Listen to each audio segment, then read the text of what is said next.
26 जनवरी से पहले देश की राजधानी दिल्ली और पंजाब को दहलाने की एक बड़ी आतंकी साजिश का समय रहते खुलासा हुआ है।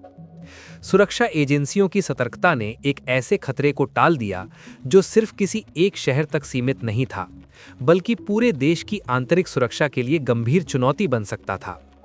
गणतंत्र दिवस जैसे राष्ट्रीय पर्व को निशाना बनाना किसी भी साजिश को प्रतीकात्मक रूप से बेहद खतरनाक बना देता है, और यही वजह है कि इस इनपुट के सामने आते ही पूरा सुरक्षा तंत्र अलर्ट मोड पर आ गया।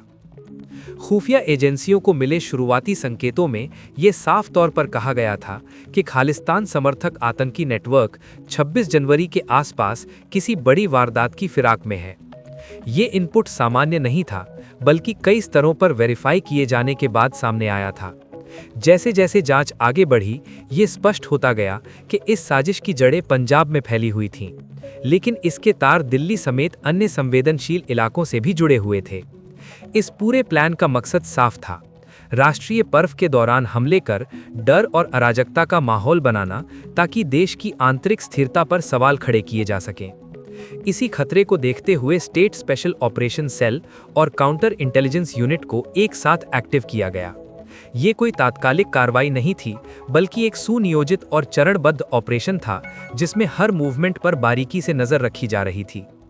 इस ऑपरेशन के तहत मोहाली की स्टेट स्पेशल सेल ने बब्बर खालसा इंटरनेशनल और खालिस्तानी कमांडो फोर्स से जुड़े 3 संदिग्धों को गिरफ्तार किया। इनमें से 2 गिरफ्तारियां पंजाब से की गईं, जबकि तीसरे आरोपी को जम्मू कश्मीर से पकड़ा गया। जांच एजेंसियों का कहना है कि ये तीनों आरोपी आपस में जुड़े हुए थे और एक संगठित साजिश पर काम कर रहे थे। जांच में सामने आया कि इनके संभावित निशानों की सूची काफी लंबी थी। इसमें पंजाब शिवसेना से जुड़े दफ्तर, कुछ हिंदू संगठनों से जुड़े स्थान, प्रमुख राजनीतिक और सामाजिक चेहरे, पंजाब की सरकारी इमारतें और ऐसे कई लोग शामिल थे जिन्हें पहले से सुरक्षा मुहैया कराई गई थी। शुरुआती जानकारी के मुताबिक इन ठिकानों पर हैंड ग्रेनेड जैसे हथियारों से हमले की योजना बनाई जा रही थी, जिससे ज्यादा दहशत फैलाई जा सके। सुरक्षा एजेंसियों के अनुसार गिरफ्तार आरोपी पाकिस्तान और यूके में बैठे खालिस्तान समर्थक आतंकी नेटवर्क के संपर्क में थे। जांच में जिन नामों का उल्लेख हुआ है, उन्हें लेकर एजेंसियां पहले से सतर्क थीं और लंबे समय से इनकी गतिविधियों पर नजर रखी जा रही थी। ये भी कहा जा रहा है कि स्थानीय नेटवर्क को विदेशी हैंडलरों से निर्देश मिल रहे थे, जो इस पूरे मॉड्यूल को दूर बैठकर ऑपरेट कर रहे थे। इस मामले में एक और चिंताजनक पहलू सामने आया: सोशल मीडिया का इस्तेमाल। जांच में ये बात सामने आई कि युवाओं को सोशल मीडिया प्लेटफॉर्म्स के जरिए कट्टरपंथी विचारधारा की ओर आकर्षित किया जा रहा था। छोटे छोटे डिजिटल ग्रुप बनाए जाते थे, जिनमें सीमित समय के लिए बातचीत होती, फिर ग्रुप डिलीट कर दिए जाते थे ताकि कोई डिजिटल ट्रेल न बचे।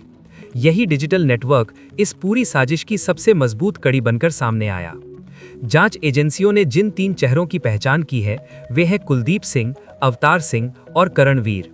पूछताछ के दौरान पंजाब में पकड़े गए आरोपियों से दिल्ली कनेक्शन का खुलासा हुआ, जिससे ये साफ हो गया कि साजिश का दायरा सिर्फ राज्य तक सीमित नहीं था। ये तीनों आरोपी कथित तौर पर बब्बर खालसा इंटरनेशनल और खालिस्तानी कमांडो फोर्स के लिए काम कर रहे थे और अलग अलग स्तरों पर जिम्मेदारियां निभा रहे थे। हथियारों की बरामदगी के बाद ये लगभग तय हो गया कि ये पूरा नेटवर्क विदेश में बैठे हैंडलरों के इशारे पर चलाया जा रहा था। 26 जनवरी के दिन दिल्ली को इसलिए चुना गया क्योंकि ये दिन न सिर्फ राष्ट्रीय गौरव का प्रतीक है, बल्कि सुरक्षा की दृष्टि से भी सबसे संवेदनशील माना जाता है। इस दिन किसी भी तरह की घटना का असर राष्ट्रीय और अंतर्राष्ट्रीय स्तर पर तुरंत पड़ता है। जैसे जैसे जांच आगे बढ़ी, साजिश की परतें एक एक कर खुलती चली गईं। मोहाली की स्टेट स्पेशल ऑपरेशन सेल ने जब शुरुआती इनपुट के आधार पर कार्रवाई शुरू की, तब ये सामने आया कि पंजाब में हैंड ग्रेनेड हमलों के जरिए माहौल बिगाड़ने की तैयारी की जा रही थी। इसी जानकारी पर एसएसओसी और काउंटर इंटेलिजेंस लुधियाना ने संयुक्त रूप से कार्रवाई की और 2 आरोपियों को हिरासत में लिया, जो कथित तौर पर टारगेट रेकी और लॉजिस्टिक सपोर्ट में जुटे थे।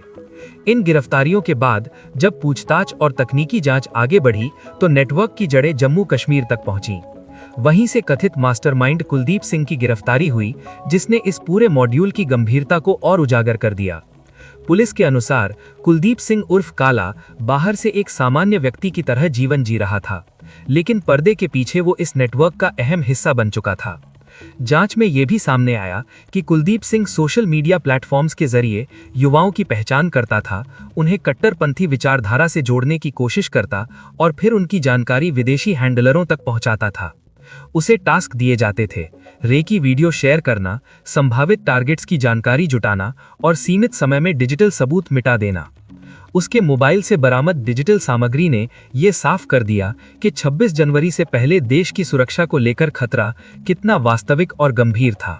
हालांकि सुरक्षा एजेंसियों की समय पर कार्रवाई और बेहतर समन्वय के चलते इस साजिश को उसके अंजाम तक पहुंचने से पहले ही रोक दिया गया। ये पूरा मामला एक बार फिर ये दिखाता है कि आधुनिक दौर में आतंकी साजिशें सिर्फ जमीन पर नहीं बल्कि डिजिटल स्पेस में भी रची जाती हैं। साथ ही ये भी साफ होता है कि सतर्कता, खुफिया जानकारी का सही इस्तेमाल और एजेंसियों के बीच तालमेल ऐसे खतरों को नाकाम करने में सबसे बड़ी ताकत है।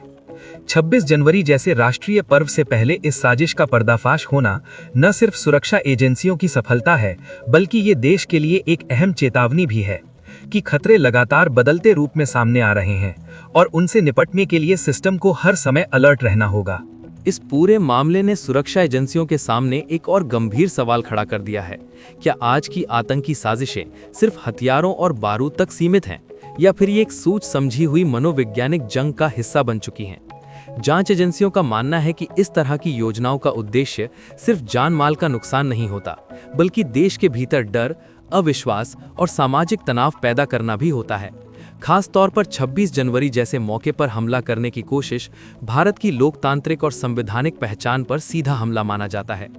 सुरक्षा सूत्रों के मुताबिक इस साजिश में इस्तेमाल किया गया मॉडल पिछले कुछ वर्षों में सामने आए कई मामलों से मेल खाता है।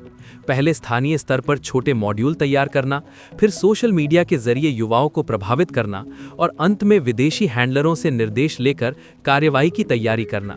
ये पैटर्न अब बार बार देखने को मिल रहा है। यही वजह है कि एजेंसियां अब सिर्फ फिजिकल मूवमेंट नहीं बल्कि डिजिटल गतिविधियों पर भी बराबर नजर रख रही हैं। इस ऑपरेशन की एक बड़ी खासियत ये रही कि अलग अलग एजेंसियों के बीच तालमेल लगातार बना रहा। राज्य पुलिस, काउंटर इंटेलिजेंस और केंद्रीय एजेंसियों के बीच सूचनाओं का त्वरित आदान प्रदान हुआ, जिससे किसी भी कड़ी को कमजोर नहीं पड़ने दिया गया। विशेषज्ञों का मानना है कि यही कोऑर्डिनेशन भविष्य में इस तरह की साजिशों को शुरुआती स्तर पर पकड़ने में निर्णायक भूमिका निभाएगा। ये मामला इस बात की भी याद दिलाता है कि आतंकी नेटवर्क अक्सर सीमाओं से बाहर बैठकर भारत के अंदर मौजूद कमजोर कड़ियों को निशाना बनाते हैं। आर्थिक लालच, पहचान की राजनीति और ऑनलाइन प्रोपेगेंडा, इन तीनों का इस्तेमाल कर युवाओं को धीरे धीरे कट्टरता की ओर धकेला जाता है। इसी वजह से अब सुरक्षा एजेंसियों के साथ साथ समाज और परिवारों की भूमिका भी अहम हो जाती है, ताकि समय रहते ऐसे संकेतों को पहचाना जा सके।